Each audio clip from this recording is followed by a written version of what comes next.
reasons I joined was because I wanted to be a part of an organization that is making significant strides in the chiropractic profession by being dedicated to preserving and expanding chiropractic to the world at large.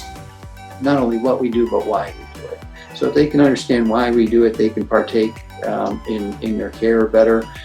They can help prevent the subluxations, not just know how to correct them or by getting adjusted, but I think they need to know that health is their natural state.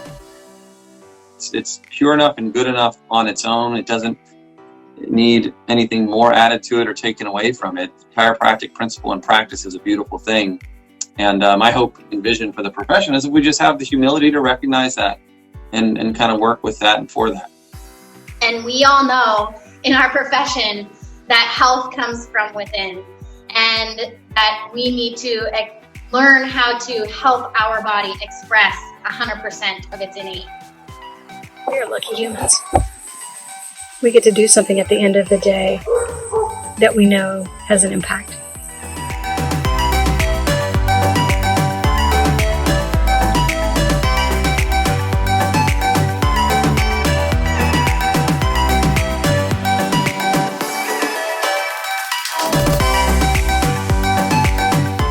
Dr. Hirsch, the meeting is yours. Yes. Hi.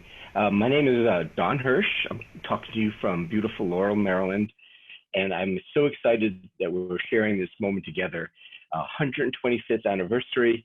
I wish we were all sharing it together in Davenport, but sometimes the world has interesting twists and turns. And one of our twists and turns is we're here together today by Zoom. Thank you, Zoom.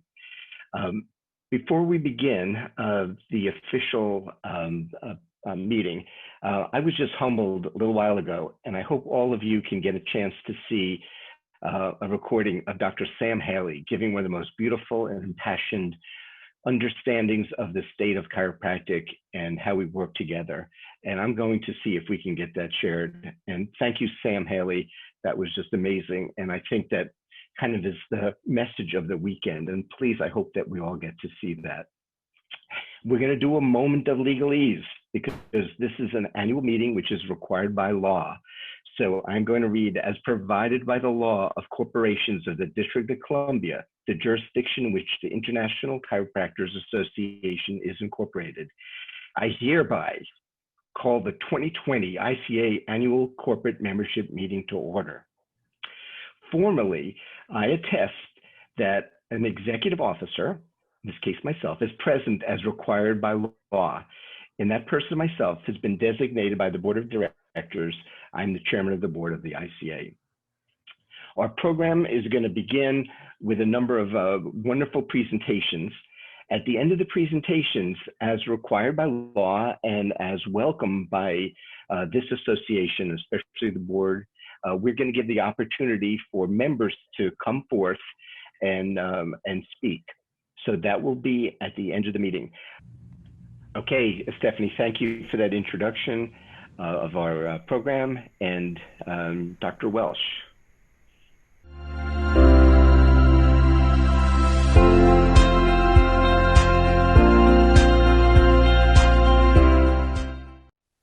Welcome to the 2020 ICA Annual General Membership Meeting.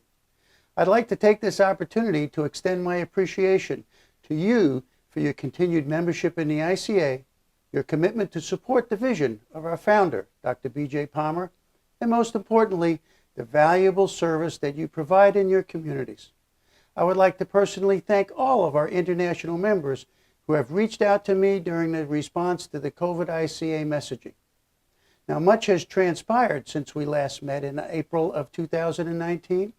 Yesterday, Founders Day, we celebrated that historic day in 1895 when D.D. Palmer delivered that first chiropractic adjustment to Harvey Livard in his office on Brady Street in Davenport, Iowa. Today, 125 years later, we can be proud of the fact that despite all of the odds, and thanks to the vision of BJ, chiropractic has grown to become the largest and most respected profession operating outside of the traditional allopathic medical paradigm. Now, for the past 94 years, since BJ first organized the Chiropractic Health Bureau, it has been the ICA that it has both the foresight and the courage to promote and defend the very foundational principles that afford our patients the opportunity to choose a pathway to a greater state of health. For 94 years, the ICA has defended the principle that all people should have the freedom to choose the healthcare provider of their choice, and ICA has advocated for that freedom on the state, provincial, national, and international level for all these years. Now, 2020 will long be remembered as the year that the weaknesses of the current healthcare system, over-dependent upon the outside-in approach of allopathic medicine, were all exposed for everybody to see.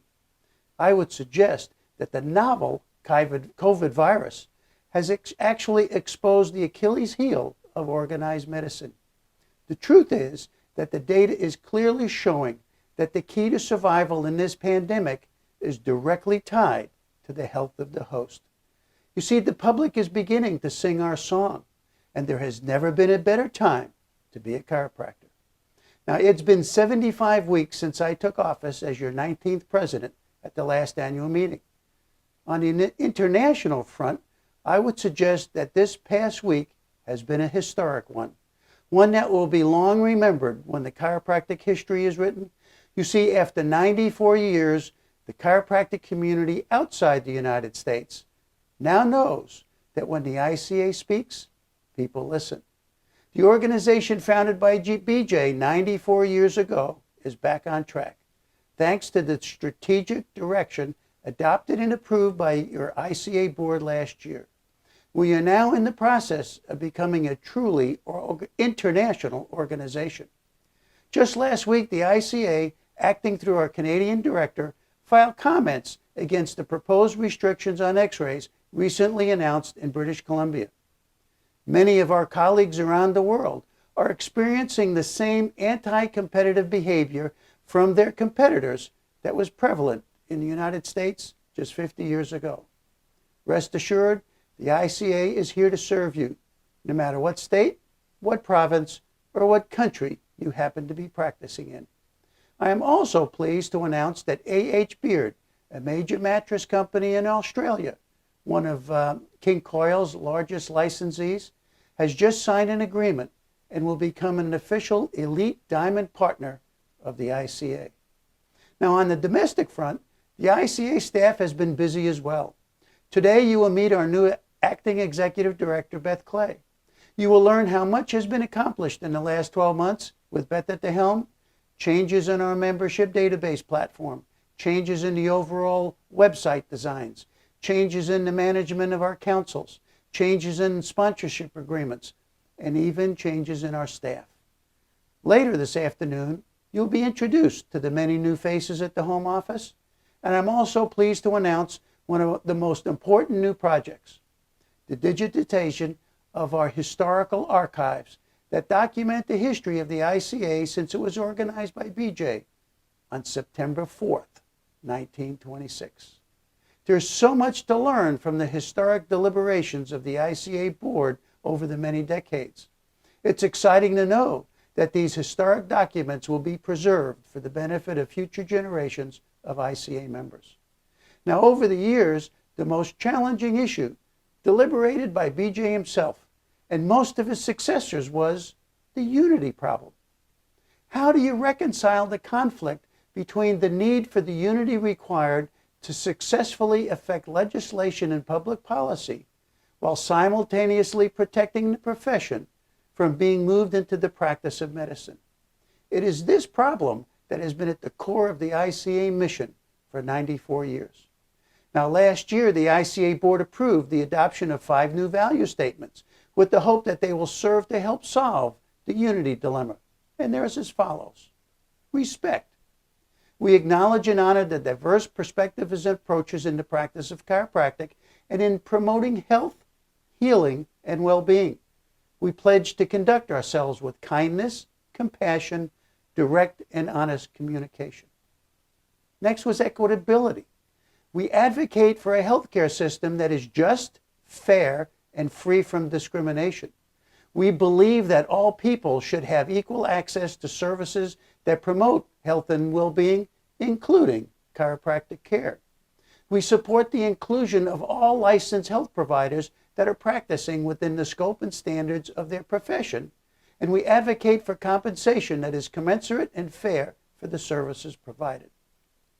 Next is empowerment. We advocate for a healthcare system that gives people control of their own health and health-promoting practices. We foster the development of health-promoting capacity in individuals, organizations, and health professions through education, knowledge, information, advocacy, access, communication, and collaboration. And next is collaboration.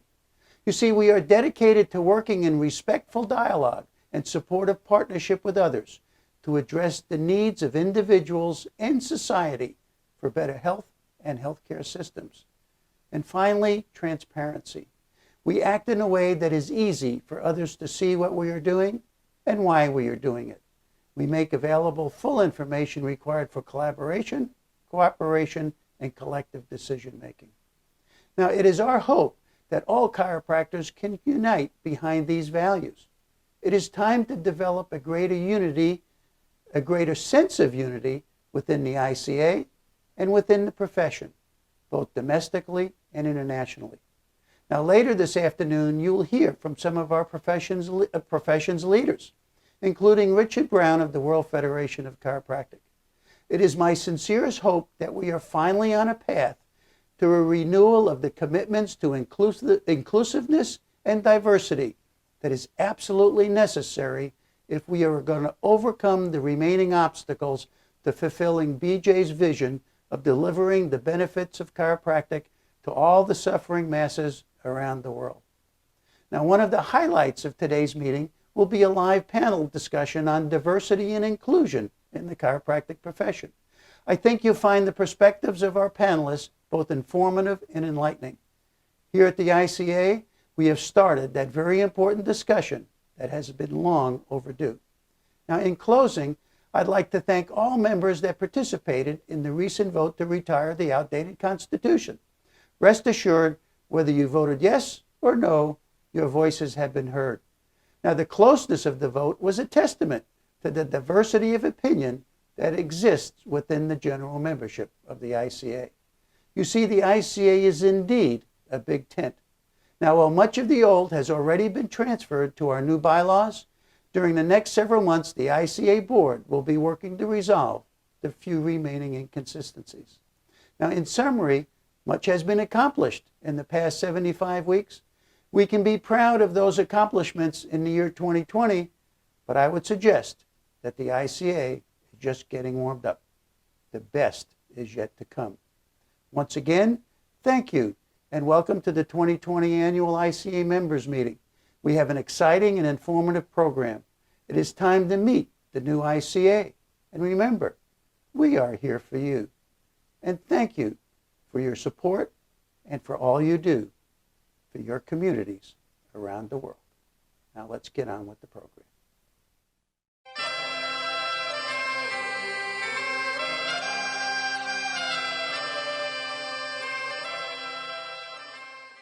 Hello, my name is Beth Clay.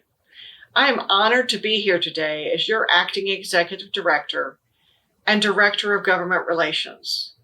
Before I give you my report, I would like to introduce you to your new professional team at the ICA.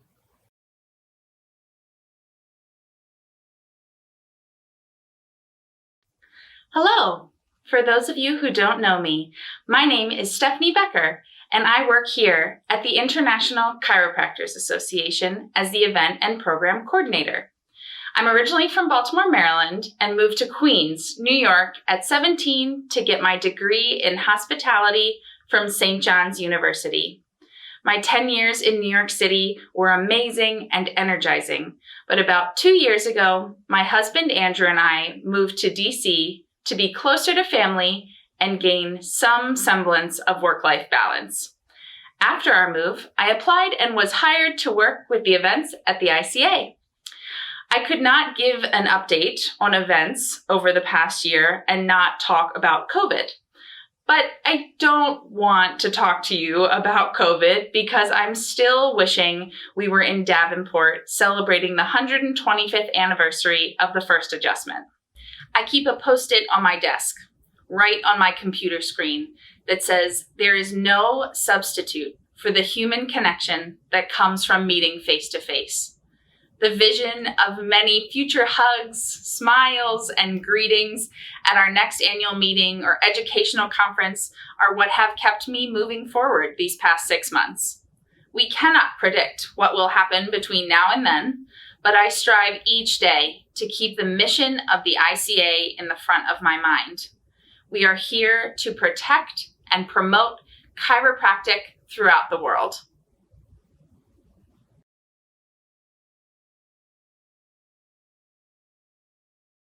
Hi, my name is Kelly Frazier, and I am the ICA's Council Coordinator.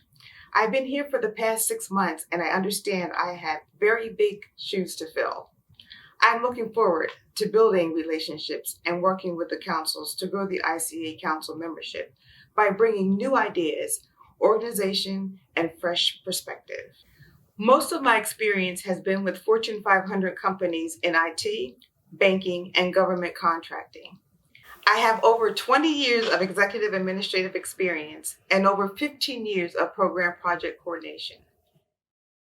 The ICA has 6 postgraduate councils: councils on chiropractic pediatric, council on upper cervical care, council on fitness and sports health science, council on applied chiropractic sciences, council on chiropractic philosophy, and the council on evidence-based chiropractic and lifestyle.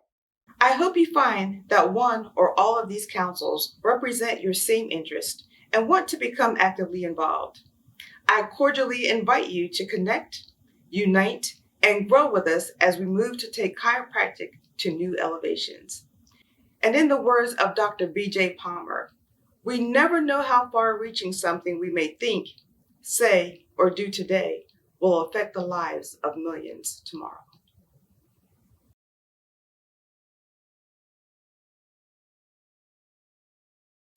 Hi, welcome to the Membership Department. I'm Sandra Thomas, ICA's Membership Coordinator. While I am still learning my way around, I assure you that my dedication to the ICA, our members, and this department is unwavering. My career history stems from 18 years in the financial industry, providing member service, marketing, and community engagement support. I'm excited to share the areas that this department will be focusing on: improving communications between our members and the ICA, enhancing our member benefits program, increasing our presence in both the local and chiropractic communities around the world, and last but not least, growing our membership. I was posed this question by a friend a few weeks ago. What is the benefit of being a member of the ICA? I thought for a moment and responded as such. The ICA's philosophy of protecting and sustaining the profession of chiropractic has been in place for 94 years. And today, we continue to stand on those principles through legislation, advocacy, continuing education, professional development, professional networking, and servicing the chiropractic community. And that's not including the important stuff. In closing, this department asks this of our membership: protect your profession, preserve your history, pledge your support to the ICA by continuing your membership and encouraging others to join. Thank you. I would also like to introduce you to our consultant, Dr. Kelly Kimball, who graduated as valedictorian of Palmer Davenport this past spring. Dr. Kimball is working with the office on growing our student ICA program and in reviewing and updating some of our important materials for your future use. Dr. Kimball and her colleagues, who are student ICA members, are the future of the chiropractic profession and of the ICA.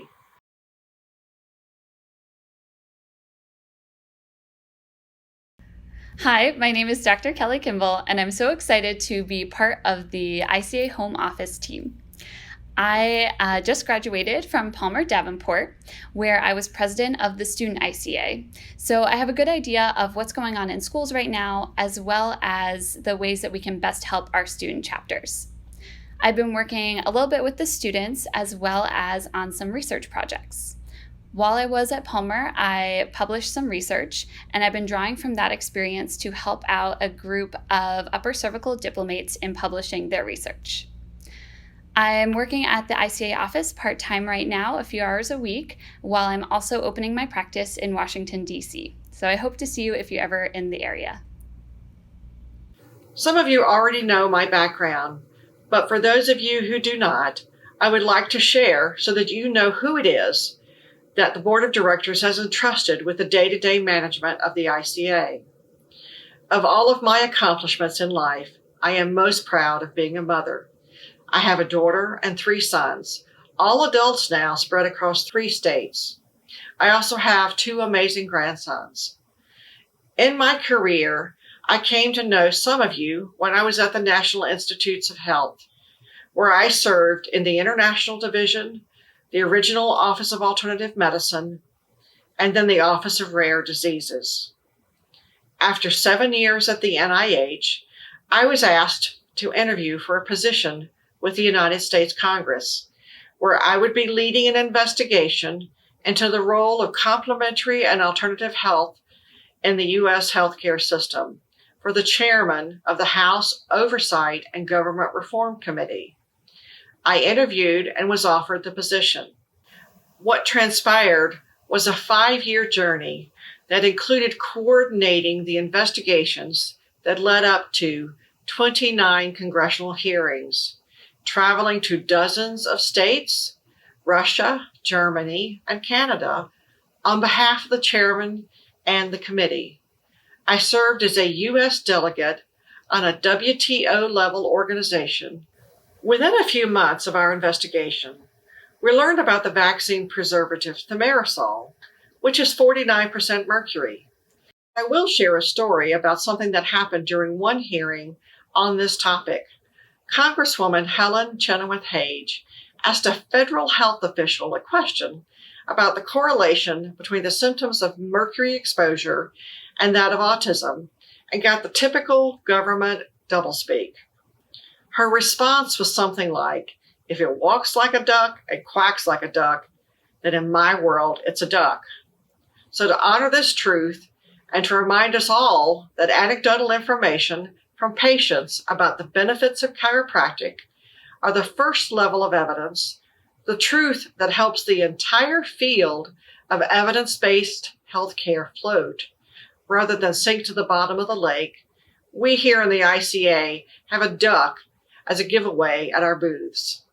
After leaving Congress, I entered into the consulting world, where I worked on a number of issues ranging from autism and vaccine injury, business development in the Middle East and Caribbean, medical education curriculum, dietary supplement regulation, and as much as possible, complementary and alternative health policy.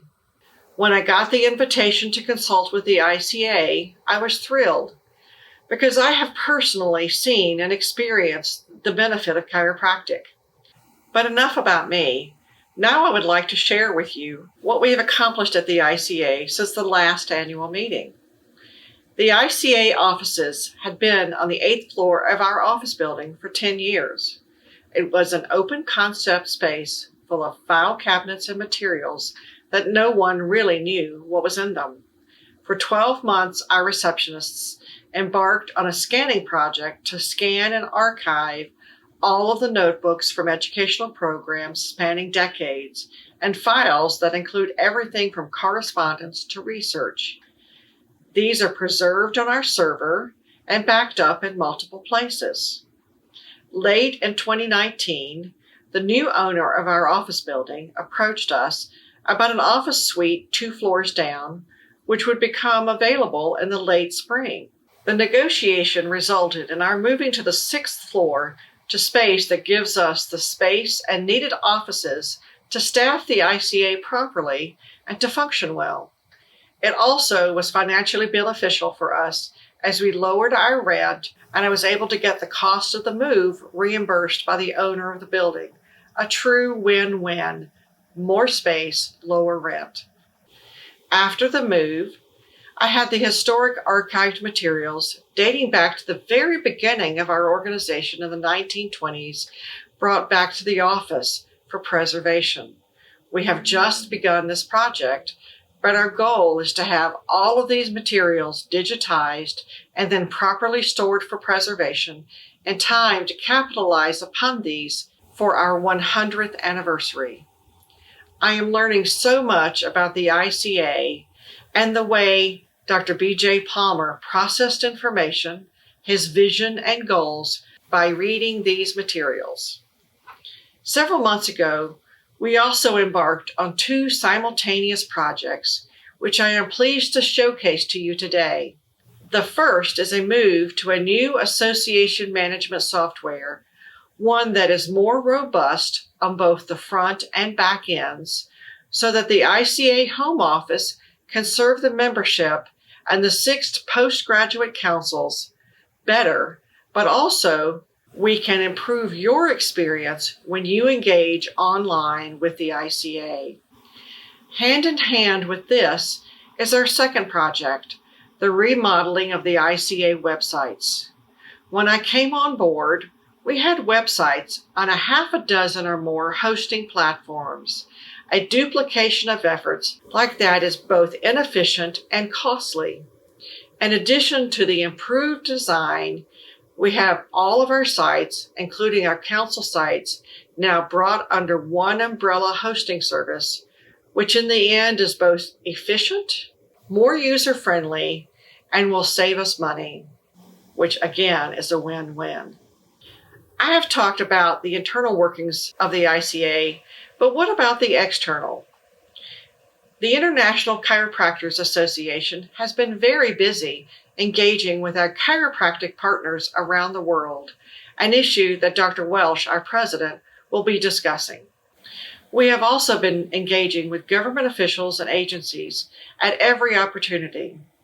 Last July, we published a report, Advancing Diversity as we Advance the Chiropractic Profession, in conjunction with the American Black Chiropractic Association, ABCA.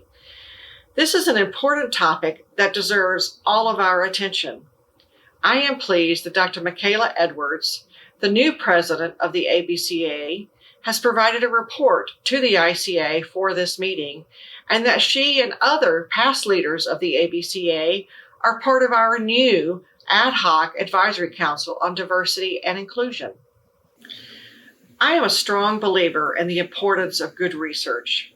One of the big lessons I learned while at the NIH Office of Alternative Medicine is that the allopathic medical establishment complains and will use against us the lack of good research in certain areas of alternative health, like chiropractic, and that without the resources and focus on research, we do not advance in increasing availability of chiropractic.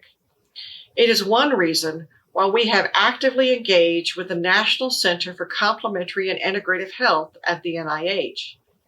After years of having directors of the center who did not come with expertise and experience in research in the field, we now have someone, Dr. Helen Langevin, at the helm who has conducted research in the field of complementary and alternative health. We also, here at the ICA, began putting a focus on raising money for research, and that's why you have seen advertisements for t-shirts and other products for sale, so that you can also contribute but have something to show for that contribution. As you know, the ICA has ongoing fundraising options through our FACTS program, through our ICA PAC, as well as through our capital campaign, and we hope that you will engage with those programs. In February, when we began hearing about a novel coronavirus coming out of Wuhan, I immediately began formulating a report where we gathered the science that did exist on how chiropractic affected the immune system and received lots of very good information from many of you. From the outset, I reminded leadership and included in the report that we could not make any claims that chiropractic can cure, treat, mitigate, or prevent COVID-19, because we have no research studies where this has been investigated and validated. Our report stated this clearly and also stated that no treatment had been validated because the virus was too new. It would take several weeks to prepare, and when we published, we got a great deal of positive feedback on our report. We also stood up a web page to report on the coronavirus response, not just on the 50 states, but also on the countries where we have members, so that you would know more about what was happening locally and about your ability to have your office open and see patients. We engaged at the state level when needed and gathered sources of PPE supplies at the request of members. We have actively engaged with the National Institutes of Health, the Centers for Disease Control and Prevention, the Center for Medicare and Medicaid, Congress, and the administration. As you have already heard from our staff, we have had to be nimble to adjust our activities because of the pandemic response limitations. None of us wanted to cancel the in-person meeting. We really struggled with this decision, but given the restrictions on travel, we felt we could not hold a meeting of the ICA without our international members being able to join us in person. For our members in the United States, we have set a goal which we continue to work towards achieving, of having exams and x-ray reimbursed in Medicare, and to remove the barrier for you being able to privately contract with your patients by opting out of Medicare. We have other goals in the U.S. as well. Internationally, we work where invited to prevent onerous regulations and to improve or create the laws where needed for chiropractors to serve in their communities within the law with a fair and appropriate scope of practice. We work regularly to keep chiropractic, not to move into the lane of medicine. It is why we oppose aggressively prescribing authority. It is why we issued a statement this year calling out those who seek to pull a fast one on legislators at the state level by suggesting they can prescribe natural products without being honest and saying their intention is to grant the ability to prescribe injectable natural products that by federal law are prescription drugs. Congress has recognized doctors of chiropractic as physicians in federal programs, and ICA is clear in our education of legislators, staff, and others that doctors of chiropractic are not doctors of medicine, but rather doctors of health. We are developing an educational campaign where we will use this phrase, doctors of health, and that is why we have filed a trademark for it. It does not mean your degree designation will change, but that we can begin to educate the public and the policymakers that there is a difference between medicine and health. The ICA has gone through a lot of internal changes over the last couple of years, but the ICA is 94 years young, and we are working to make sure the ICA will be here for your grandchildren and their grandchildren. Some of you have seen the video of a researcher in the chiropractic profession from a couple of years ago. He talked about the monarchy of Dr. D.D. Palmer and his son BJ, and then said because they were not prolific, that the profession should let the science speak, meaning people like him should be the ones to represent the community. When I saw this video, I realized that he missed the mark. Dr. B.J. Palmer knew he needed a mechanism put in place through which the profession could be promoted and protected, so he created our organization. B.J. established and led the International Chiropractors Association to be the voice of the profession to policymakers and legislators. This is our duty, and we work every day on achieving our mission, vision, goals, and objectives. Please know that I am always available to you, email, text, or call. I will respond as quickly as I can. Working together with a positive mindset, we can grow the ICA, we can increase our influence worldwide, and we can bring chiropractic to the world. Because at the end of the day, it is not about what the ICA accomplishes. It's about what you do every day, taking care of men, women, and children of all ages and all socioeconomic levels. It is the adjustment to correct the subluxation that removes the interference so that the innate can work unimpeded. It is the conversation that you have with that little boy or little girl in your office where you talk about the power of the innate to health and living a chiropractic lifestyle.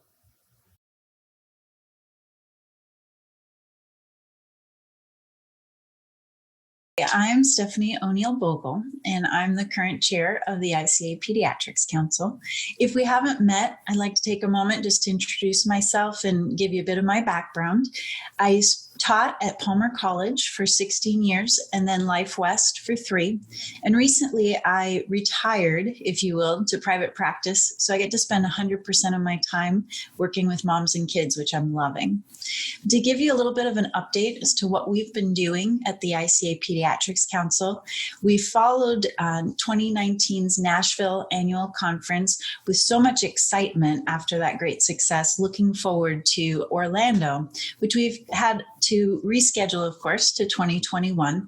But luckily, we've been able to keep the same great speaker lineup. And so I'm so thankful to the conference committee and Dr. Megan Van Loon, who made sure that our 2021 conference in Orlando is going to be amazing.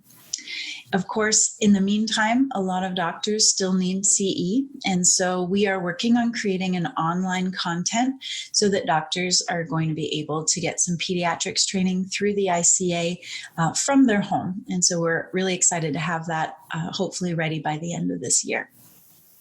We've also, of course, been known for our Pediatrics Diplomate program. It's a 3-year program that we train doctors to become specialists in pediatrics and pregnancy. And our year 1 had started in Montreal last year. Of course, because of international travel issues, we've rescheduled that to 2021, which gives you an opportunity, if you're looking to start a Diplomate program, we are still accepting registration for that 2021 year 1 program. So please check us out at our website if you'd like more information about that.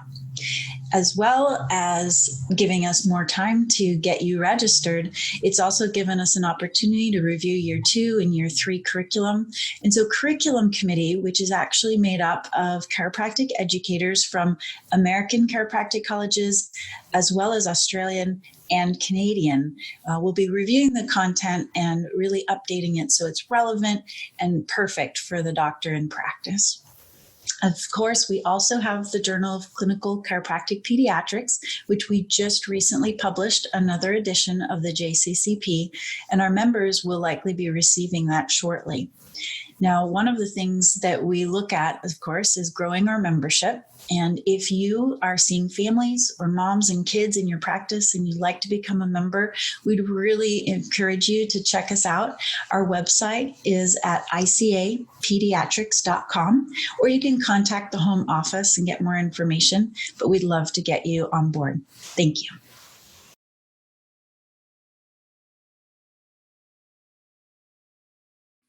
I'd like to speak to you about our mission and vision.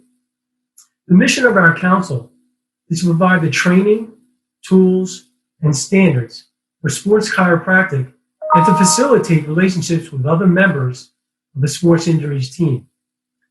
Our vision is to build a coalition of like-minded professionals and organizations focused on fitness and sport performance.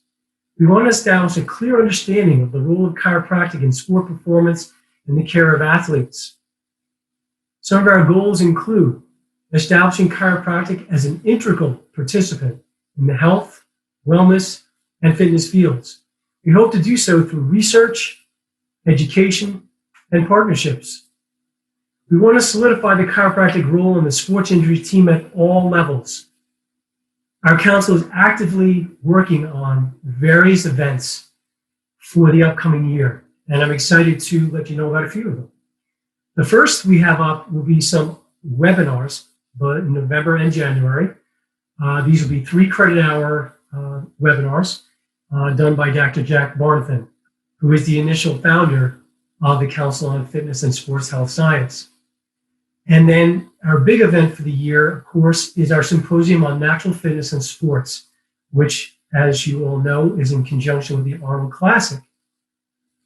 Our symposium this year is going to be a little bit different format. We hope to have a hands-on format, which will include lecture, followed by hands-on application that we can hopefully put to use on Monday morning when we get back to our practice. The topics this year will include extremities adjusting upper and lower, spinal rehabilitation techniques, and soft tissue techniques. And again, we're very excited to present this new format with a strong hands-on component. We look forward to seeing you next year. We're extremely proud of our mission and vision. We believe very strongly that chiropractic belongs to the forefront of fitness, sports, and wellness. If you believe as strongly as we do, we would love to have you on our council. If you're interested, please contact Kelly Frazier of the International Chiropractic Association. And again, we'd love to have you.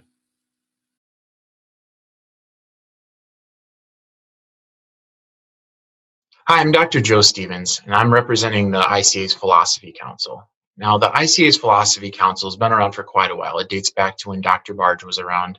And originally, we started the Philosophy Council to bring philosophy into the ICA. And then from there, we grew it into the Philosophy Diplomate program. And our goal with the council is to promote chiropractic's philosophy and to support the current and future generations as they learn more about our great profession. And we aim to provide support by offering resources and opportunities to explore chiropractic further. We offer a yearly conference, which is coming up in October. It's the 23rd and 24th. We also offer a diplomate program in chiropractic philosophy. We currently have a class that's in our final year, so they're in their third year of the program. I personally took the Philosophy Diplomate program when I was right out of school, and it's probably the best decision I've made in my chiropractic career. This October's conference is focused on the topic of certainty. In this crazy environment that we're all practicing in, this topic is more important than ever. We're easily pulled in 100 different directions, and it's impossible to get anywhere in practice or as a profession if we don't have a clear understanding of who we are and what our identity is and what direction we should be working towards. That's what this conference is about. It's about regaining certainty and conviction while deepening our understanding of who we are and why we do what we do.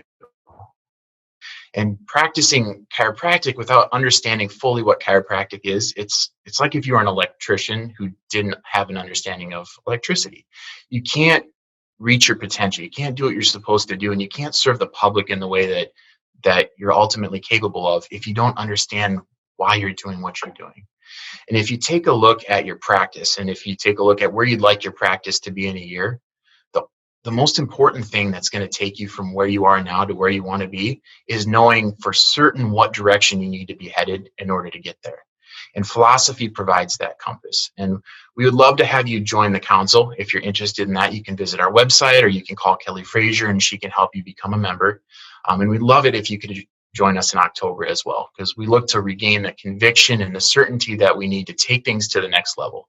And we want you to reach your chiropractic potential. And we'd love to see you there. We'd love to be a part of that journey. And if there's anything we can help, that's what we're there to provide. So we'd love to see you there. We look forward to meeting you. Thanks.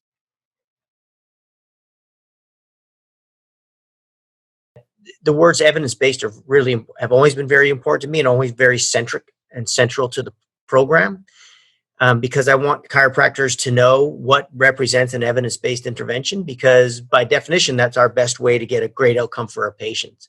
And the truth is, when we talk about spinal problems or we talk about even general health problems, we now know the evidence is very clear that lifestyle is the cause of chronic illness. By far, by the vast majority of chronic illness is lifestyle related, 98% or more.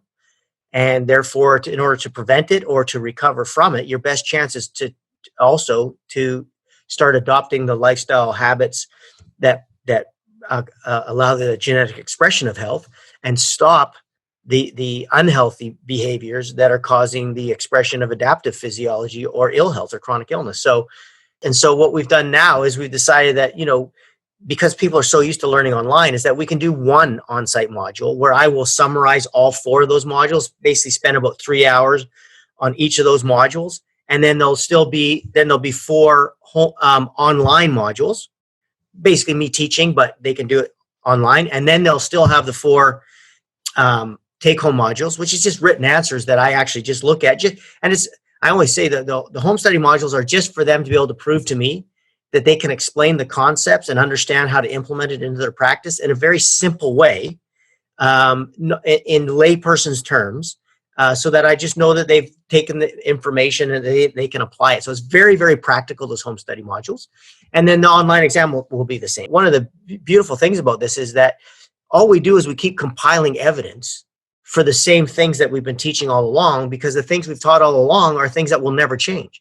The fact that you need motion, the fact that you need proper nutrition, and the fact that proper nutrition for a human is based on the human genome. It doesn't change unless our genome changes, and it doesn't. Same with what we require for proper exercise to express health. Same with proper social sort of connections and proper attitude. So the cool thing is that once you understand that it's based on the human genome, and then you match that, then those things will never change. That's why we should be eating the same things now that we did 10,000 years ago. We need the same amount of exercise now that we did 10,000 years ago. But what's interesting is the amount of evidence supporting that grows every year. So, and also the amount of evidence grows regarding the central importance of the chiropractic adjustment or chiropractic SMT, because it's the most evidence-based intervention in the history of spinal care. And that's really important. That I really want people to understand that as you move, if you want to be an evidence-based practitioner, you have to be adjustment-centric, adjustment and lifestyle-centric. Those are the 2 most evidence-based things we can talk about in healthcare. Really, I mean, it's incredible. I mean, 100%, no problem for me at all. I guarantee you're going to learn something you didn't know, and it's going to help you get better outcomes with your patients, and it's going to help you build a practice.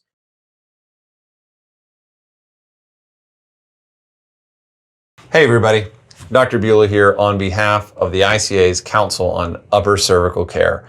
And I'm coming to you from Pittsburgh, Pennsylvania in my office, and I only wish I could be coming to you live.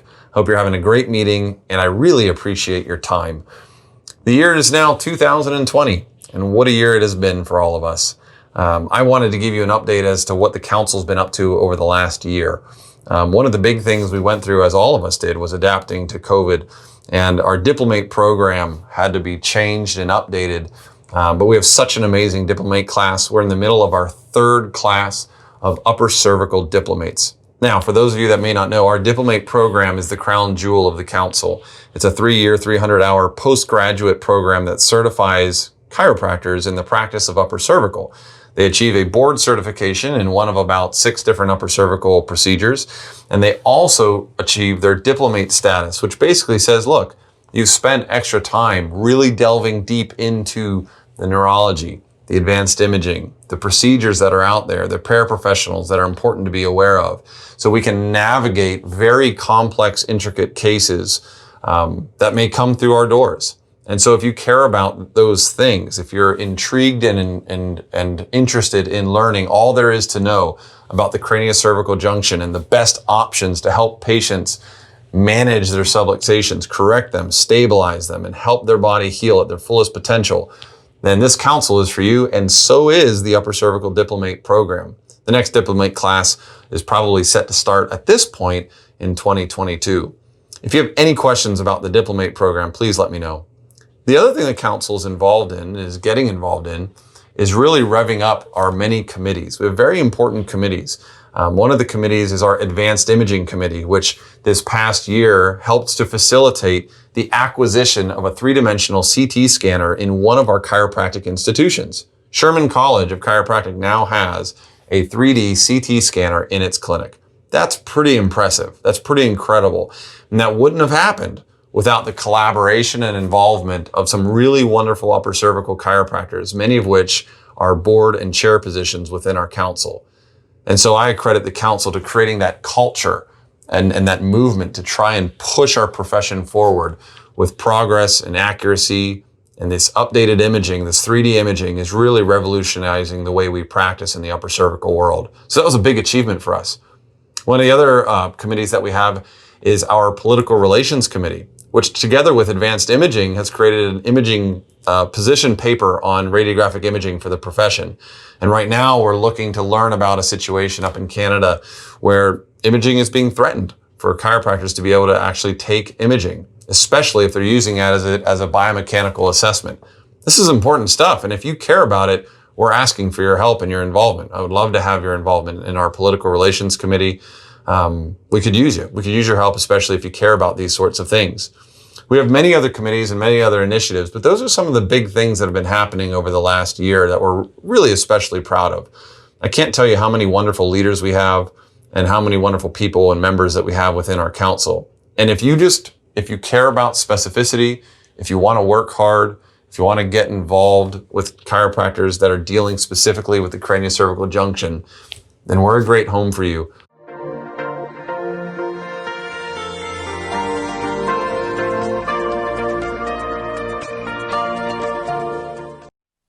Good afternoon. The ICA China Ambassador Program, fulfilling a sacred trust. It is my pleasure to provide this report to the members of the ICA Board of Directors, members of the Representative Assembly, and our valued ICA members around the world. First, I'd like to review a little history. As we do so, you'll get a sample of the presentations the ambassadors gave in China. Then I'll follow that with some of the photos from our ICA ambassadors. As we look back to the founding of the International Chiropractors Association on September 4th, 1926, by B.J. Palmer, the first and only president until his passing in 1961, we realize that B.J. had a huge vision for chiropractic and this organization. Originally founded as a chiropractic health bureau at a time when the profession's needs were great, chiropractors were being arrested and going to jail for practicing medicine without a license. There was no recognition of our profession, no licensure. His idea was bigger than a family business, bigger than Davenport, bigger than the Midwest, or even the U.S. Then in the 1940s, the name of the organization was changed. BJ put the I at the front of our association, I for international. He had a global world vision, a mission. In 1967, under the third president of the ICA began a relationship with King Coyle to develop bedding with input from chiropractors. ICA's posture committee took on the role of researching and testing sleep, bedding, and a person's response to different sleep positions. The testing led to developments in the design and manufacturing. In 1969, the ICA awarded King Coyle a global acknowledgement and endorsed their products. In 2010, Ron Hendrickson and Dr. Coralie Van Egmond began touring China as guests of King Coyle and speaking about chiropractic and the importance of healthy sleep on behalf of the ICA. Fast forward to 2017, and under Dr. Curry's administration, the ICA launched the first global chiropractic awareness tour in celebration of the 50th anniversary of the ICA and King Coyle's partnership. The initial 2017 tour, and each since, has been an overwhelming success, with the very first presentation at Alibaba reaching over 1 million people that day alone. The project has grown and evolved to the current ICA China Ambassadors Program, with 3 tours in 2018 and 2019, sponsored by the ICA and King Coyle, reaching over 80 cities and millions of people each and every year. 2018 highlights include the signing of a 10-year agreement to continue to bring ICA chiropractors to China. And in January of this year, when the King Coyle CEO and a contingent from China visited Life University, they signed a memorandum of understanding to bring chiropractic education to China. The ICA is truly following through on the ICA mission to protect and promote chiropractic throughout the world as a distinct healthcare profession predicated upon its unique philosophy, science, and art of subluxation detection and correction, and bring chiropractic to the world. The COVID situation this year, with travel restrictions and strained U.S.-China relations, has stalled the project in one area, but the ICA has risen to the challenge and met King Coyle's needs in a variety of other ways. Since we are unable to send US-based ICA ambassadors to China in March, June, and October, we have introduced them to one of our own ICA doctors educated at Life West, living and practicing in Shanghai. Dr. Craig Hartstein has attended the in-person events in Shanghai as our ICA representative. We have supported the King Coil marketing team with alternative public service projects, launching a social media campaign to educate the people of China about chiropractic, in addition to using Arnold Schwarzenegger in their ad campaigns as in years past. They are now featuring other elite athletes, champions of chiropractic from the Foundation for Chiropractic Progress, and famous chiropractic patients from the archives of today's chiropractic. Another project in the works will highlight the science and research behind chiropractic with videos from the Life University Research Department, articles supplied by Dr. Joe Betts and the ICA research team, and from Heidi Havoc, use and permission to translate her educational videos. I would like to recognize all those who have served as ICA ambassadors, some of whom have volunteered on multiple tours, some of whom have waived any honorarium or compensations, and especially those who have helped during these challenging COVID times. Our ICA doctors, Amanda Affelblatt, Joe Betts, Caitlin Haley Corona, Hugo Gibson Sr., Kristen Gravlin, Craig Hartstein, and Alex Vidan all helped us this year. Life University doctors and staff, Dr. Stephanie Sullivan, Life University Research Chair, Dr. John Downs, Life University VP for Global Initiatives, Geetha Shriardin, Life University Librarian. I'd also like to recognize the Foundation for Chiropractic Progress, Dr. Sherry McAllister, and all the Foundation staff. In challenge, there is opportunity. The opportunities to bring chiropractic to the world have never been so great. The China Project serves as a model for us as we reach out across borders to India, other countries in Asia, Australia, and New Zealand. I conclude my report with a challenge, not only for our board of directors, but also for our members to get involved in the ambassador program. You never know how far-reaching something you think, do, or say today will affect the lives of millions tomorrow. Thank you, B.J. Palmer, and thank you.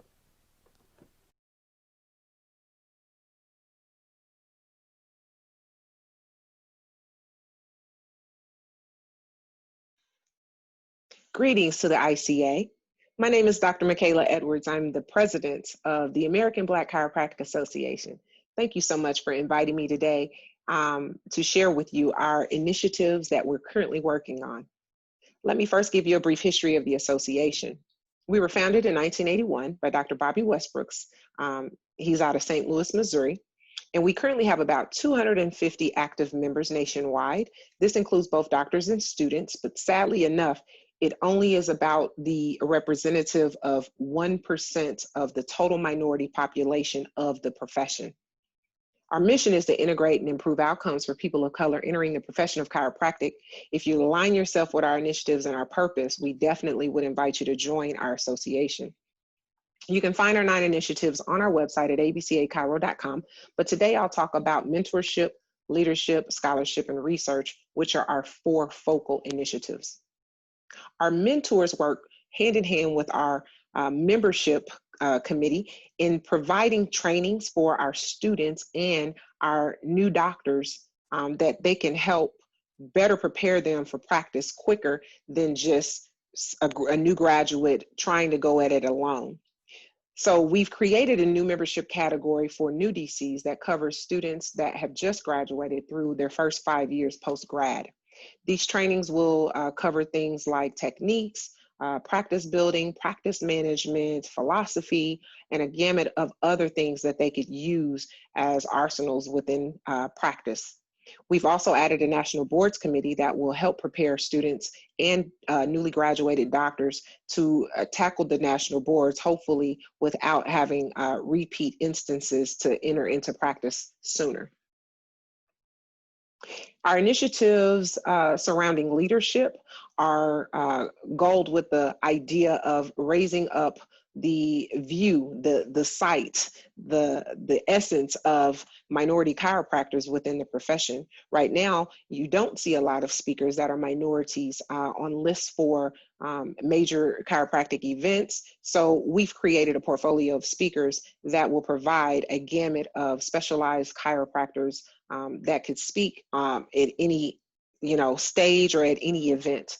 We also have created a job board that will be offered to our membership that will include postings for positions at schools, for teachers, clinicians, administratives, as well as board roles.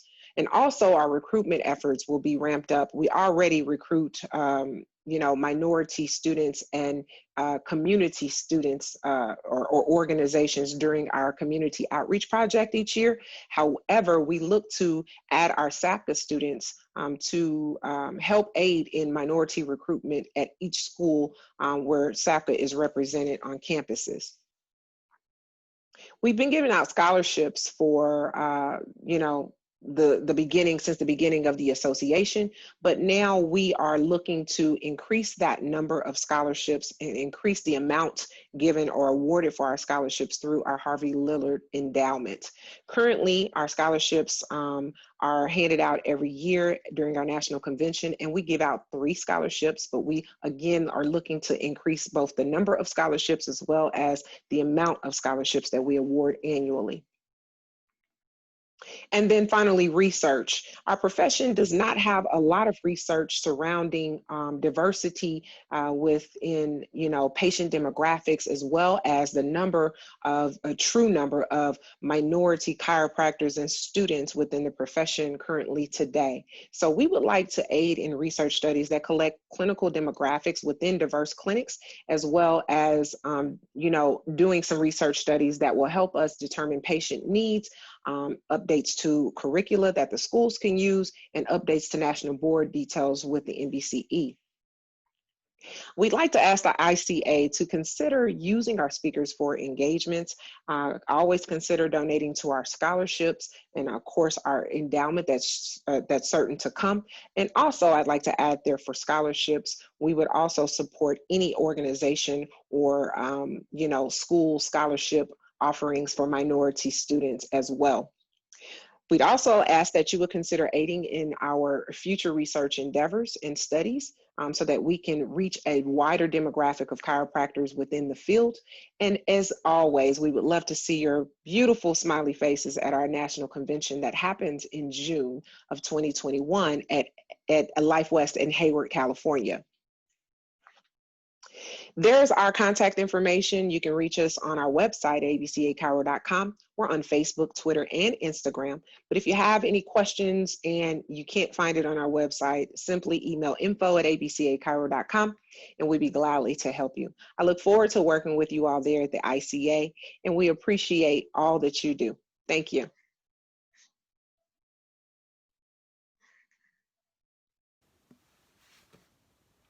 Hello, I'm Richard Brown, Secretary General of the World Federation of Chiropractic. I'm delighted to have been given this opportunity to address the Board and Representative Assembly of the ICA and thank President Dr. Stephen Welsh for affording me this opportunity. This week marks a special date in the chiropractic calendar.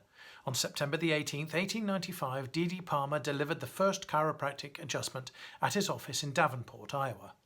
As we celebrate the 125th anniversary of this historic event, the Kwoski Centennial, it is a time to look back and honour our past, while at the same time celebrating our current status and looking forward to future opportunities and successes. It's some 32 years since the WFC was founded. The ICA was a key stakeholder, and I would like to acknowledge the role played by its visionary leaders in creating a global federation of which I am privileged to be only its second Secretary General. I pay tribute to my predecessor, Mr. David Chapman Smith, and those ICA leaders who have served the WFC in the office of President, Dr. Gary Auerbach and Dr. Gerard Klum. 2020 has been an unforgettable year. The emergence of the SARS-CoV-2 virus late last year and the declaration of a global emergency by the World Health Organization on January the 30th heralded the start of a global pandemic. Chiropractors in many parts of the world, including the United States, have seen their clinics disrupted. But despite this, you, as ICA members, have stepped up and in challenging circumstances have continued to provide care in your communities as designated key workers. You have epitomized a people-centered model of care, and on behalf of the board of the WFC, I both recognize and thank you for your endeavors. At the WFC, our vision is a world where everyone may enjoy access to chiropractic so that populations may thrive and reach their full potential. Our mission, which drives us every day in our work, is to advance awareness, utilization, and integration of chiropractic internationally. Our EPIC principles run through everything we do: evidence-based, people-centered, interprofessional, and collaborative. Evidence-based practice is often mischaracterized as being all about science, and for this reason it is often criticized. It's important to dispel this myth. Evidence-based practice starts with the patient, their attitudes, beliefs, needs, and expectations, the recognition that people are unique individuals and that care must be delivered in the context of their individual circumstances.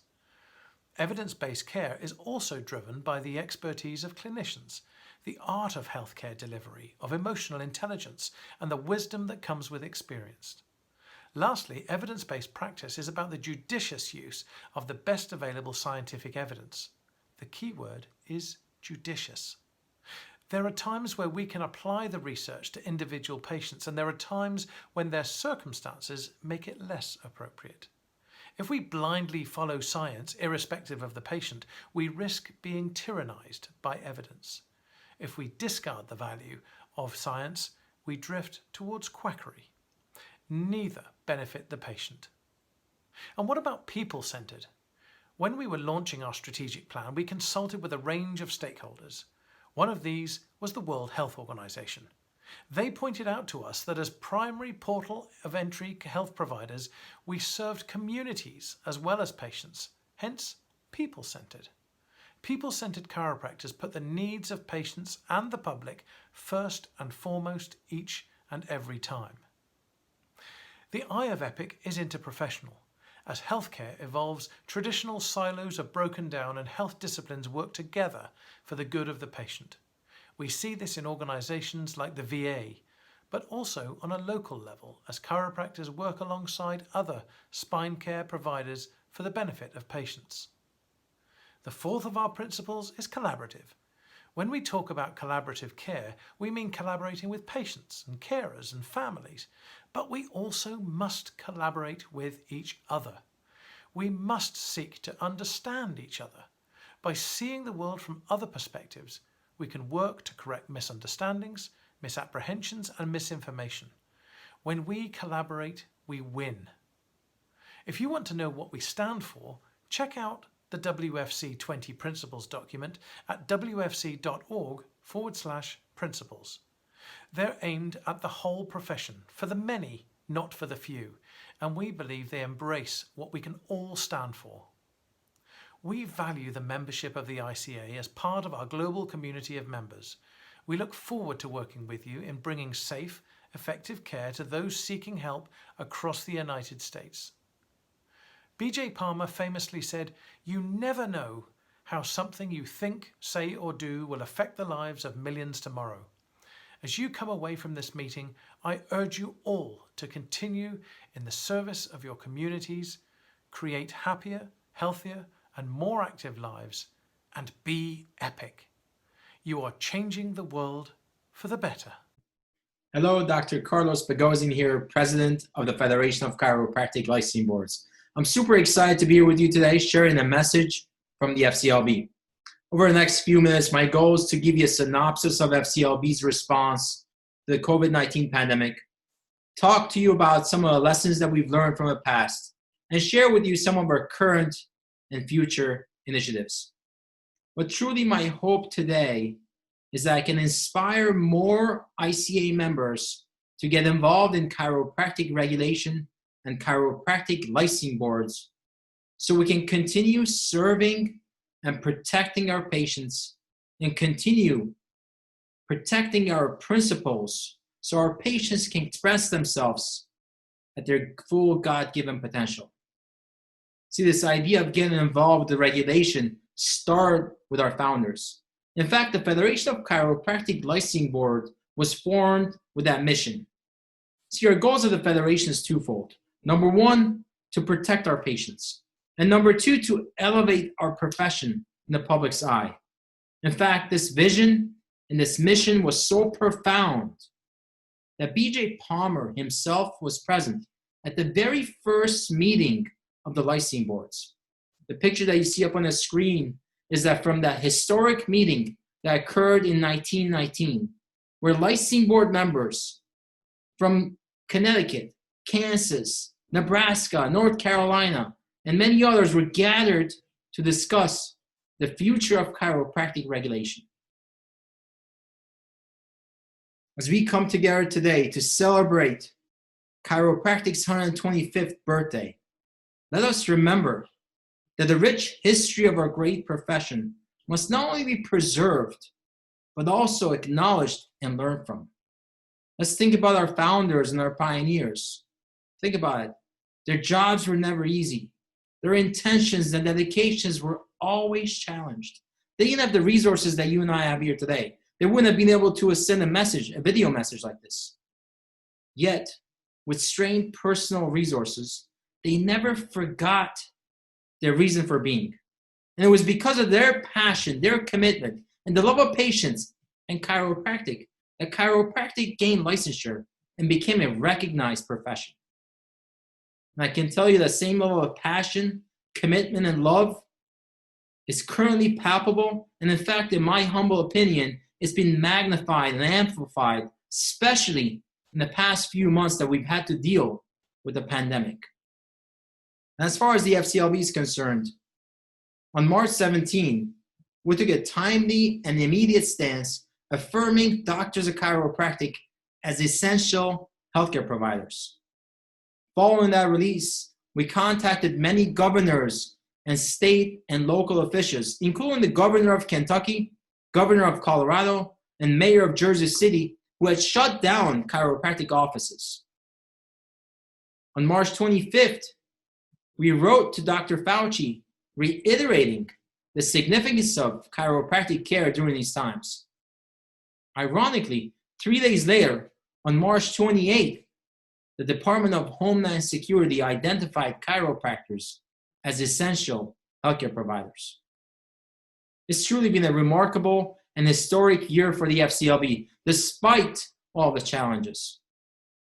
See, over the years, the Federation has emerged as a reliable and viable source of legislative data available to chiropractors and licensing boards across the world and across the country. Over the years, we've had many initiatives. One of our initiatives has been our resolutions. For instance, in 2017, our delegate body adopted the Chiropractic Pediatric Resolution, affirming that doctors of chiropractic are trained to evaluate patients of all ages, and that chiropractic care is safe and gentle for infants and children. And many organizations and entities around the world have utilized that resolution whenever chiropractic care for children has been challenged. And I'm super excited about another resolution that we're having come up for a vote in front of our entire delegate body, licensing board members from all around the country, next year during our annual conference. And that's going to be an X-ray resolution. This resolution affirms that the only person who can determine the necessity of chiropractic X-rays in a chiropractic office is a doctor, is a chiropractic doctor who is examining the patient. Another one of our initiatives that we're going to be launching soon is a recognized chiropractic specialty program, which is designed to bring credibility and compliance to chiropractic specialists. See, we can't have individuals claim to be chiropractic specialists and promote and advertise services like teeth whitening or laser hair removals or other services that are outside of our scope or don't belong in a chiropractic office. We have many more programs or initiatives, and I'd like to encourage you to check out our website at www.fclb to learn more about them. These are truly remarkable times, and we all should be inspired by the presence of courage, compassion, and dedication in many people across all sectors of our beloved profession, where those who are involved in regulation, those involved in our colleges and our educational institutions, our students, and of course, you and I, the practicing doctors. Times like this, I'm reminded of what Harry Truman said, that we can accomplish anything in life so long as we don't mind who gets the credit. And I know that our common purpose, our dedication to our principles, and our belief in the justice of our work binds us all together and gives us strength to persevere. And perseverance is one of those cardinal virtues that will help us accomplish anything in life. So I want to thank you, the ICA members, for your strength, for preserving, protecting, and guarding our sacred trust. In closing, again, if you want to get involved with the FCLB, if you want to learn more about the FCLB, if you want to serve on one of our committees or get involved with your licensing boards, please reach out to me. Thank you, God bless, and happy birthday, chiropractic. Thank you, Dr. Hirsch. Yeah, so I believe the next program is being chaired by Dr. Selena Sigafus-Jackson. So Dr. Jackson, you have the floor. Hi, everyone, and good afternoon. I can't thank you enough for joining us today. So I am the chairperson of our Diversity and Inclusion Council, which is brand spanking new. And we have some members of that council here. So Dr. Blackburn is the Arizona RA, and he's on our council. And I've had the privilege of doing a few diversity inclusion meetings, and Dr. Blackburn made a statement that after a question that just really hit me, and he said, just don't be afraid to ask tough questions. And I think that that's important for all of us in all things, but especially when we think we know and we don't really know, or we're afraid to ask to know. And I appreciate him saying that. And Dr. Edwards made a comment on one of the councils that I was on, or one of the meetings we were on, that, you know, her hope is that this particular subject ends, that in the future we won't have this, we won't need this, because we will be advanced in our thinking and our actions, that will this will be a thing of the past. It won't be a need. And I certainly appreciate that. I've met Dr. Briscoe, who is the immediate past president of the American Black Chiropractic Association, and I believe he brings some experience and insight. And then briefly met Dr. Karhi, which is also past president and has a lot of history in the American Black Chiropractic Association. And I want to thank them all for joining us today. What else I want to encourage before we kind of turn this over is I want to encourage you. Dr. Edwards said that, you know, we can all be members of the American Black Chiropractic Association. I personally joined last week because I think it's an important association, and I think it's important that we branch out and we be aware of all things in chiropractic. So I just want to encourage those of you that wonder, it is for all people that are concerned and want to be, or just want to be a member and stay in the know. So today we're running behind on our program, but this is so important. So we're going to go through some of the things that this advisory council spoke of. So if you could go to the next slide, Stephanie. Some of the key things that, you know, again, we don't know what we don't know as human beings. And so I want to just actually, before we delve into this, I want to open it up to each of our members here that I've briefly introduced you to the members of the council, but I just would ask that you could take just a minute, each council member, and just unmute yourself and tell us a quick minute or two about you. So let's start with Dr. Blackburn. If you could unmute yourself and just say hi to us. And if while you do that, if you could just take a moment and talk about these terms that we have, or talk about anything that you feel necessary. All right, thank you so much, Dr. Selena, for the mention of some of the things that I've said, and specifically these two terms right here, because as you know, they're very important to me. As she mentioned, I am the RA for the state of Arizona. I do my best to be as involved as possible in all things chiropractic, because I do understand that just like diversity, there's diversity of thought in chiropractic across the board, and I like to be a part of all the conversations. So just a few of these terms here that are important to me. Diversity, an instance of being composed of different elements or qualities, not simply race. And what she has here were a couple of conversation pieces that I had in the webinar that I did for the ICA recently.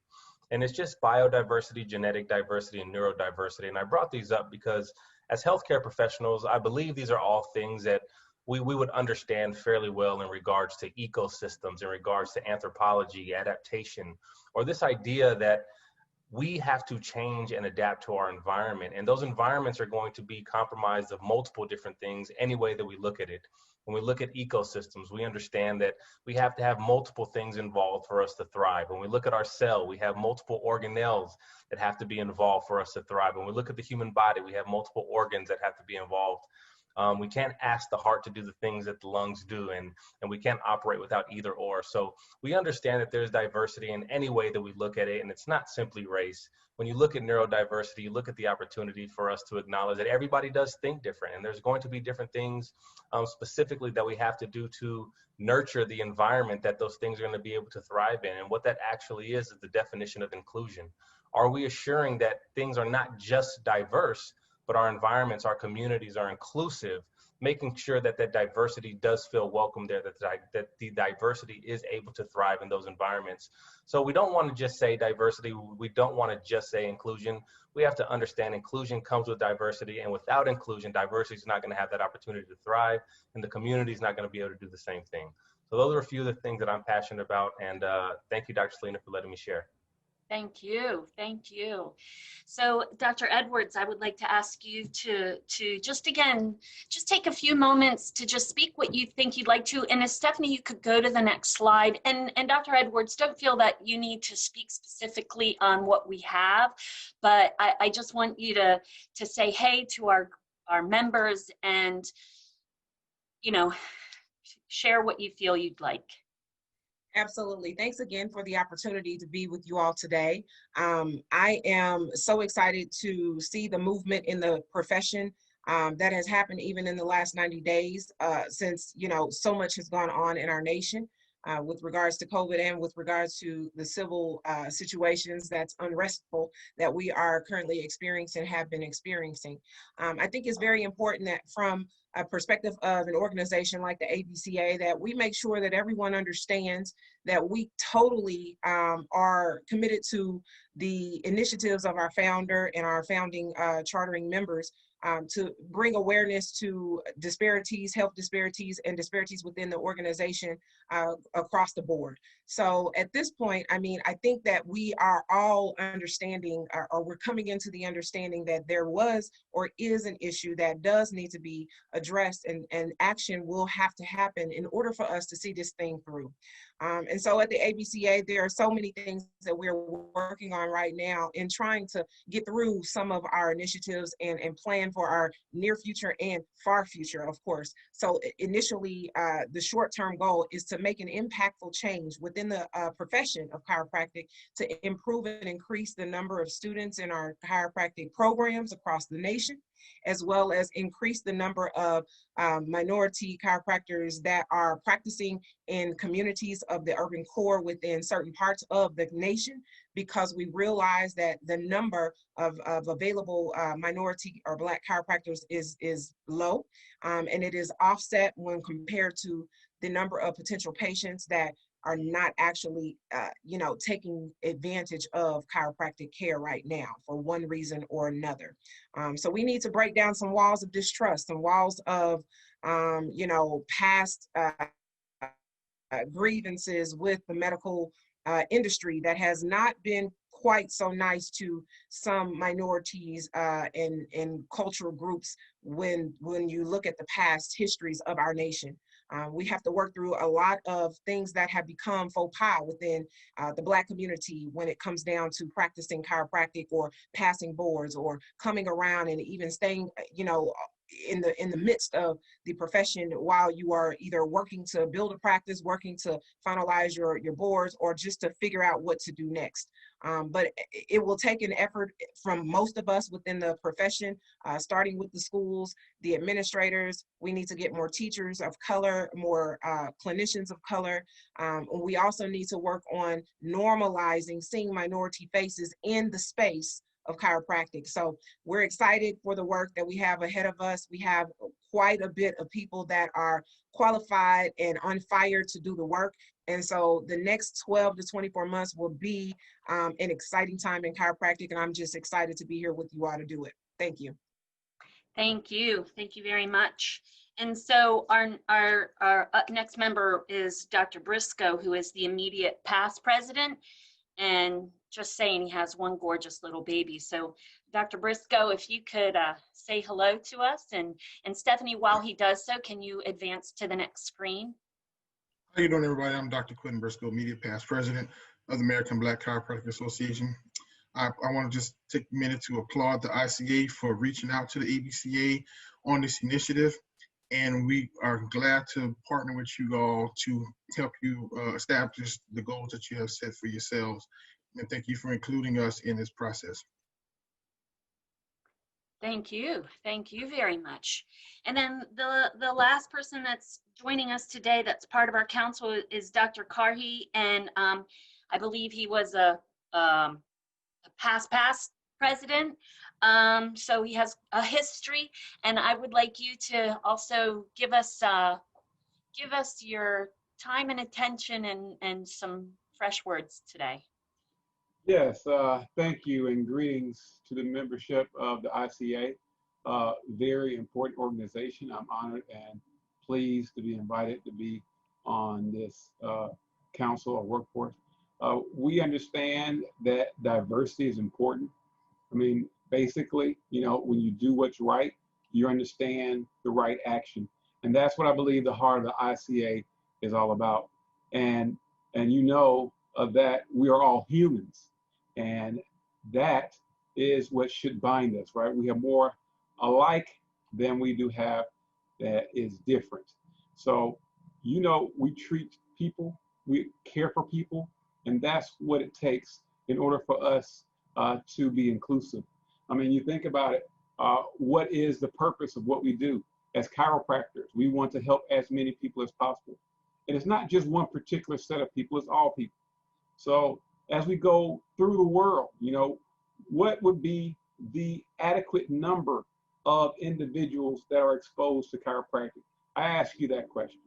Is it going to be the 1% that they say are currently African-American chiropractors practicing? Or do you want the entire population to be exposed to chiropractic? Do you want the entire population to be practicing chiropractic? If you do, and I believe that you do, then you understand the importance of what we are trying to do of diversity and inclusion, because that is the goal. That was the goal of B.J. Palmer when he first started this organization. And I know that to be a fact. I believe he had a quote. He said, "Give me a spine, not the color of skin, but give me a spine, I'll set the world on fire." And it's with that energy, it's with that thought that I am motivated, that I am charged to continue this charge of diversity in our great profession of chiropractic that I am so pleased to represent. Because we know on that day in 1895, two men came together and chiropractic was discovered. Chiropractic was discovered And diversity was right there in the room. As a matter of fact, chiropractic was discovered on the back of a black man. So we have a place here. Diversity has a place here. It is in the root, the very nature of chiropractic. So with that, I say thank you, and I look forward to moving forward in diversity, inclusion, and chiropractic. Thank you. Thank you. That was phenomenal. I appreciate it. Very much so. So just to let everyone know that we will be opening up for questions, or we are open for question and answer right now to anybody on this diversity panel. And we encourage you to do it through the chat section if you have questions. But you know, if you're wondering why are we even doing this? Why? I think Dr. Karhi hit the nail on the head, because any spine, diversity, us chiropractors are so used to being diverse, or being dealing with diversity. You know, as a child growing up in the 60s and 70s of a child of a chiropractor, we were a strange and odd group of people, and so we've had to learn to navigate as chiropractors, and so I think that this, you know, as Dr. Blackburn said, diversity isn't just about color. It's not just about religion. It's about all things. And so it's important that if we're going to move forward and advance in a powerful way, we need to think in powerful ways. So again, we have some questions, or actually, let's go to the next slide, Stephanie. And it's about, I do believe the next one is about, yeah, the next step. So the next step for us is, as we have to ask ourselves that this is what we are asking right now. As the council, what are our next steps? But each of us can ask, what's our next step as humans, as chiropractors, and as leaders, to really get our message out to all corners of the earth, so that, you know, give us a spine and we'll light the world on fire. So, you know, one of the questions that came in is our executive director says, what's the biggest challenges for expanding chiropractic into the minority communities? And that's something that we had talked about. It's getting in there. What I had said, that we're so hip on doing mission trips, and I think somehow, some way, it would be phenomenal if we, the ICA, as well as the ABCA, can combine and figure out how can we do missions trips right here in our country, right here in our communities.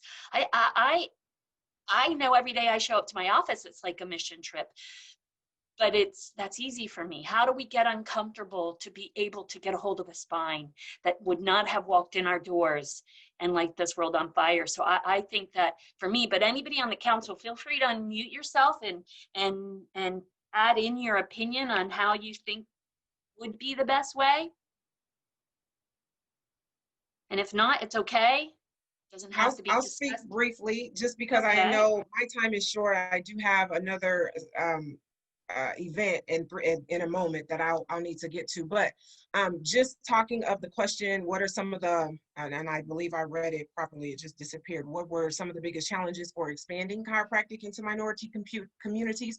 I think one of the largest issues is that the minority community doesn't see minority chiropractors or minorities in chiropractic. So again, a lot of the disparities in the past, from the moment that the America was, you know, created, has literally been disparaging for Black people.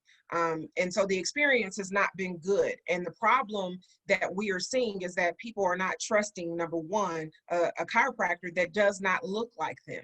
So in the Black community, a lot of times when we look for dentists, MDs, any type of professional that deals with the health and wellness of ourselves and our families, we look for someone who looks like us. If we don't see them, we 9 times out of 10 will not participate. So I think that's the biggest issue is, number one, we have to educate our communities on chiropractic, because a lot of them, because they don't see Black chiropractors, it's not an interest, they don't learn about it, they really don't know what it is. They think it's something that people go to or utilize when they have car crashes. That's the gist of it. They don't necessarily understand the art, the science, and philosophy of chiropractic. So we need to educate our communities. And again, it's a cycle, right? You have to just pick one insertion of where you would like to start to break things down, because without someone in the community giving the education, no one's going to enroll in the curricula to become a chiropractor. And then if they do get into the schools and they don't see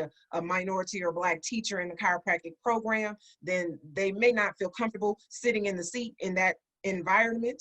And it just is a cycle that continues to go on and on. So of course we can pick any one aspect or avenue to take. It may be increasing recruitment efforts so that we can have more people in the schools, more minority students in the schools, or it could be increasing recruitment of doctors and speakers and clinicians that are minority that goes into the schools as well, not to mention those that are seen on the main stage at a lot of huge chiropractic events. The pinnacle of the profession needs to, again, I'll say it again, normalize seeing minority faces in those spaces, because without it, we cannot nearly hit half of the points that are in that cycle. So it's threefold if you ask me, but again, each of those spots must be addressed. And then once we have everything working together, the normalization will begin, and we'll be on our way to rise chiropractic to being the gold standard when it comes down to health and wellness in this nation.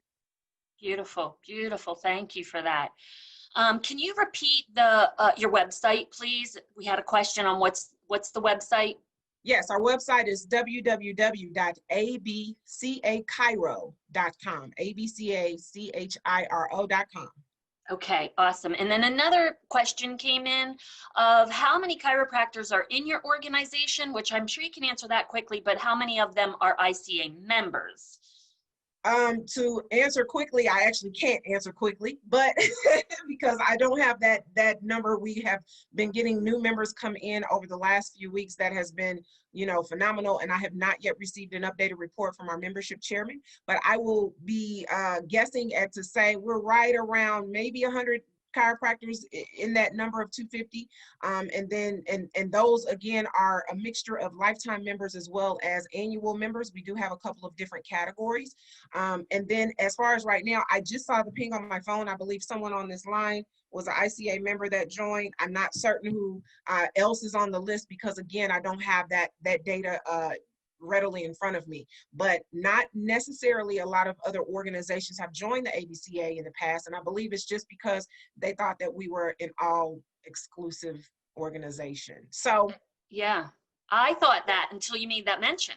That's why I went last week and joined. Exactly. So we appreciate your membership. And again, anyone, and I always say it as simple as I can say it, is if you support Black and minority people within the profession, either from a student perspective or a doctor perspective, then you definitely qualify to join the ABCA.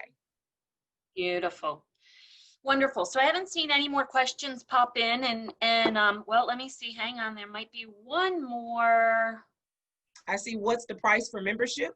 Our annual membership is $275, and it actually will increase along the years, because we have 3 different time slots that will correlate with memberships, giving our actual access to our actual annual convention and all the CEs that are taught there.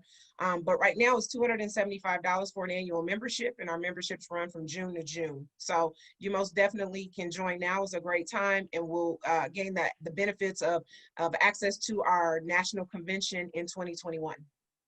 And another question, can lay people join the ABCA? So we're working to revamp our membership categories right now, and we will be adding an affiliate non-DC category. So that will be something that will be available probably in the next 90 days. But right now, we don't have a membership that is categorized as just a non-DC affiliate, but we do have a guest registration for our national conventions. We're working to make sure that those are available on both sides, membership and for our national conventions. And yes, the state organizations can join as well. Those would be the affiliates that we are going to, again, be revamping. So we'll have those come up shortly. And once we get everything reset with our website, we're doing some back end, updates to it so that we can accommodate new categories of membership. We'll send out notifications so all organizations across the board in the profession will be aware. Okay. And another question, again, I don't think that this can be answered live, but how many ABCA members are members of their state organizations, specifically ICA sponsored organizations? That I would assume would take a deep dive. That would take a deep dive, and that's not I don't think that we even take that demographic of information in our member, our new member application. So I'm not sure. That would be a poll that we could possibly do, just so that we could actually see what that looks like. Very, very good. All righty. So if I don't see any more questions popping up,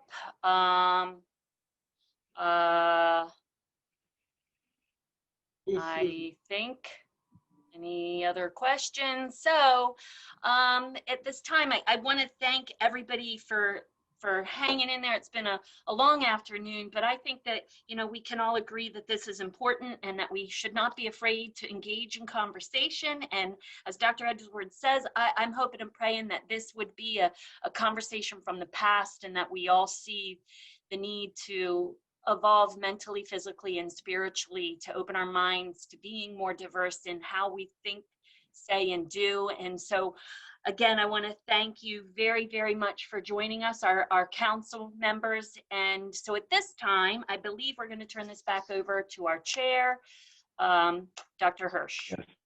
Yes, thank you very much. Excellent panel and very timely, I must add. So I really appreciate all the panelists and Dr. Selena for your great efforts. So next, we have some, I guess, exciting news. Dr. John, you have the floor. Thank you. Thanks, everyone. Can everyone hear me? Good to go? Okay. So just a few comments about our annual meeting this year. Fantastic and great job from the home office on pulling off a great event. With all that was placed in before us, with number one, the vote that came in very, very quickly, and then turned around to get the home office ready for this annual meeting, our video presentations and everything that occurred.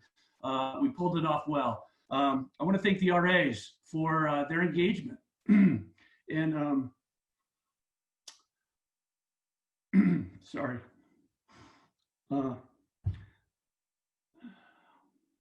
Really for the journey. We've, sorry, I'm emotional, but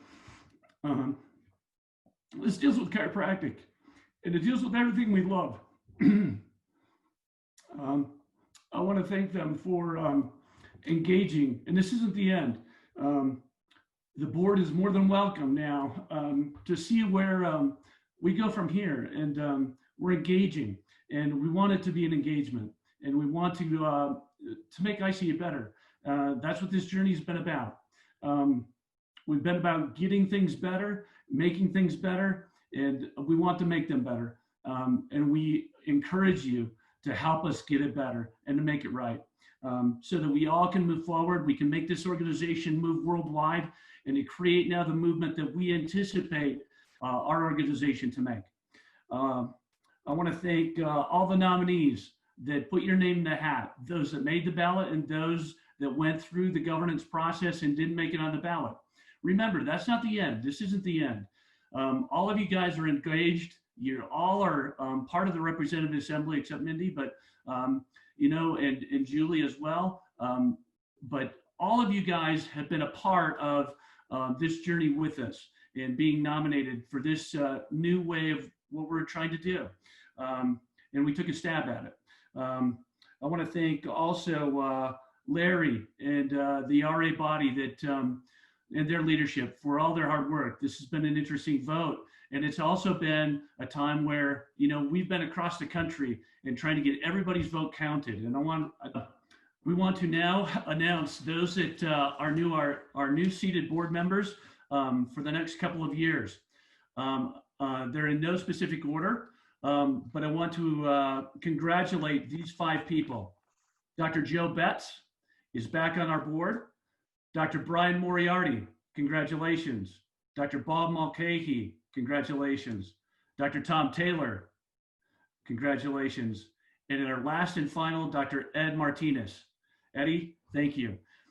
So I want to also thank, we're losing a couple of valuable members to our board. Dr. Ethelblatt went through tremendous challenges over her serving on the board with losing her husband and losing her brother, and served valiantly. And with the time that she had available, was on our calls. That's a heart of a servant. Dr. Reinecke has been serving with me in on the Strategic Finance Committee. What a valuable servant the ICA has had with Dr. Reinecke. And not last but least, but Dr. Walsman, one of the past presidents of the ICA. What can you say? Another servant. So I want to thank everybody and look forward to the new board coming up. And do we want to do the oath of office right now, or do we want to save that for our next meeting? Well, we do have the time. I'll give you the option as the secretary. Why don't we do this, since we can't see them? Why don't we just that they have filled out their oath and have completed it as part of their packet to the governance committee. Let's do that on our first board meeting, our next board meeting, and have those that have made it back to the board. Let's do that during our next board meeting, if that's all right. Okay, thank you, Dr. John. I'd like to offer my heartfelt congratulations to those who are now going to be fellow board members with you. I look forward to seeing you in person, rubbing elbows, breaking bread, and doing the important work that the ICA has got to accomplish. So thank you all. With that said, according to the laws of the District of Columbia, this is now the opportunity to quote unquote set before the chair, in that case me. And if you have any questions, comments, thank yous would be welcome. Please enter the chat field, and myself and who wants to help me keep track of them? Okay, so if you'd like to make a comment, you do not have to write the comment out. We can unmute you. I am going to limit, due to the late evening, or the late hour, excuse me, we're getting into the evening already, limiting questions, comments to 2 minutes. Dr. Husselbus, thank you for your work today and for adapting to getting the vote out. I believe that's to the entire board and staff and officers of the Assembly. Thanks to all current servants for their work in the bylaws process this year. That's Matthew Herford. And from Beth Clay, the ballot. I'm not sure what that means. Never mind, she says. I do have one doctor with his hand raised, Dr. Robert Van Noot, with your recognition chair. Yes, please recognize. No, I'm good. I must have hit the wrong button. I do not have a question, just enjoying the meeting. Thank you for all your hard work. Thank you.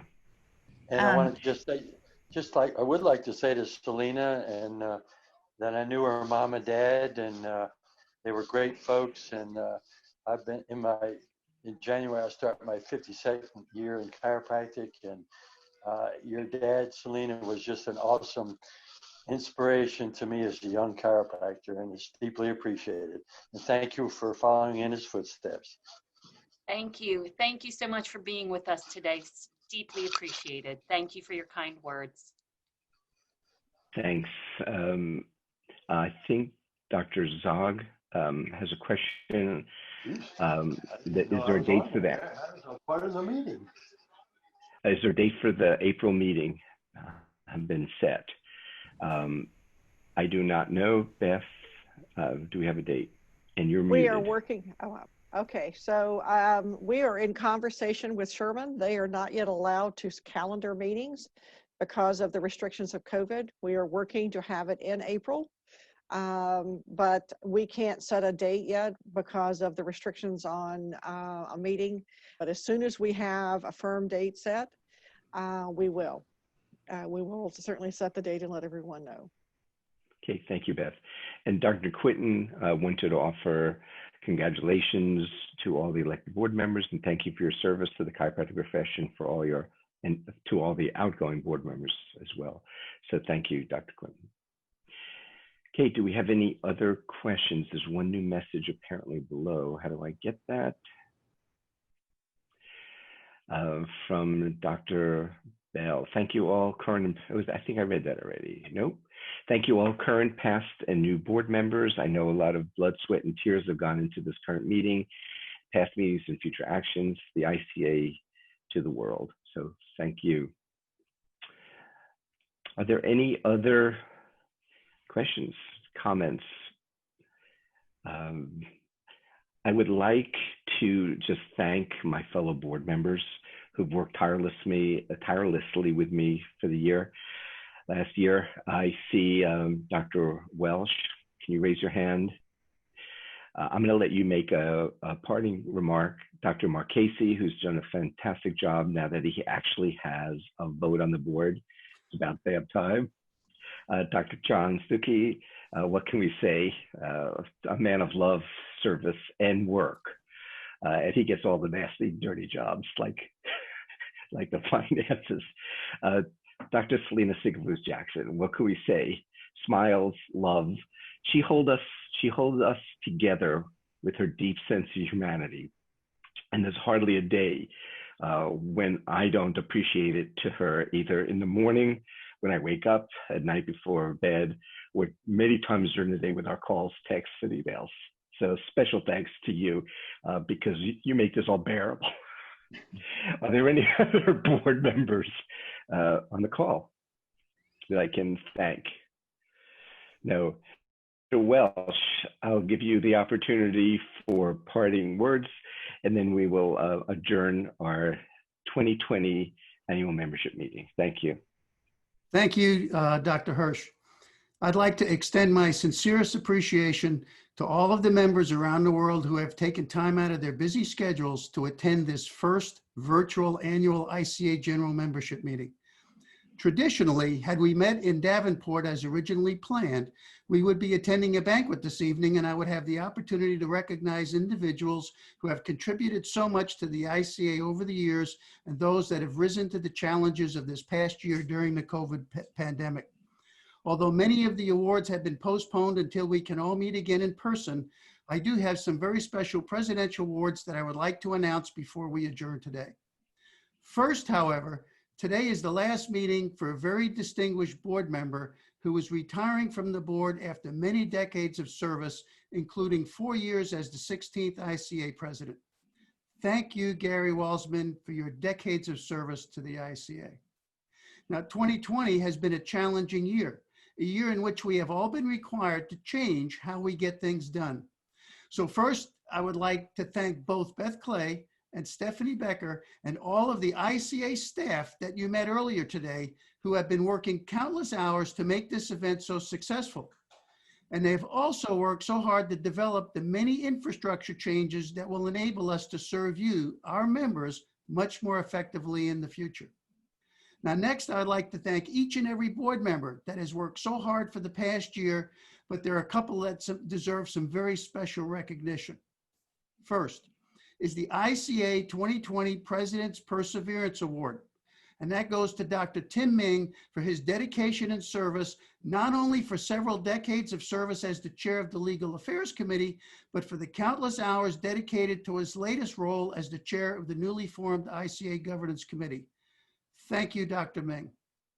Next is the ICA 2020 President's Chiropractic Warriors Award. And that goes to Dr. Selena Sigafus Jackson for her commitment and resolve chairing the ICA Bylaws Task Force. During this past year, Dr. Selena, you've been a true chiropractic warrior. Thank you so much. And the last, next is the ICA President's Chiropractic Ambassador Award that goes to Dr. Bob DeBonis, who over the past several years has traveled to so many countries on behalf of the ICA, and when at the last minute a commitment was needed in China, he was always there, willing to serve. Thank you, Dr. DeBonis. You are truly an ICA International Ambassador. Now, normally there would be additional awards and recognitions to the so many members that have contributed so much to the ICA in 2020. These have been postponed until next April, when the ICA fellows can meet in person and we can vote on some of those awards. And finally, I'd like to take this opportunity to extend my appreciation to you for your continued membership in the ICA, your commitments to support the vision of our founder, Dr. B.J. Palmer, and most importantly, the valuable service that you as our members provide in your communities.